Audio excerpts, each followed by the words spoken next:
Hola, em dic Òscar i ets una persona benvinguda a aquest canal.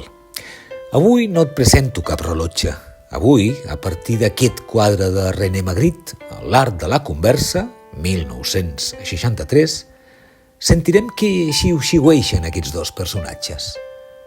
Desitjo que sigui un parlar que ens elevi.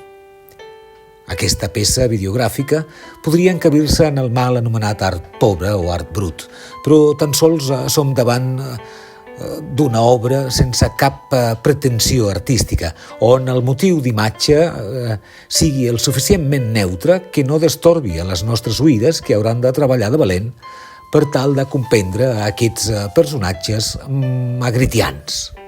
Sentim-los, doncs. Noi, no sé si adquirir una peça a corda o automàtica. T'aconsello a corda. Però jo sóc de badar i potser aquest compromís d'haver de donar corda no va amb mi, tot i que veig el romàntic fet al qual apela. Aleshores, hauràs de fer amb un automàtic. Però l'automàtic no dona la informació de tacte que dona un manual. Em perdria aquest plaer incomparable que és quan remuntes amb els dits l'espiral. Hauràs de triar entre badar o gaudir. Podria fer-me amb un automàtic amb remuntada manual que sovinteixen. Esclar. Però no seria un acte del tot sincer remuntar una andròmina que no demana fer-ho. Millor encara, ho faràs pel pur plaer de fer-ho,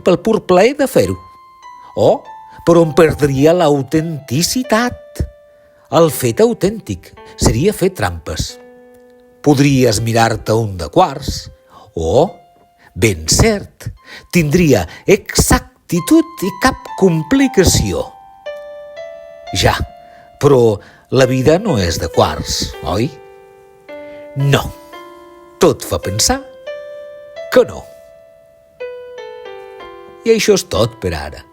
I recorda que un rellotge i un dibuix fan biografia.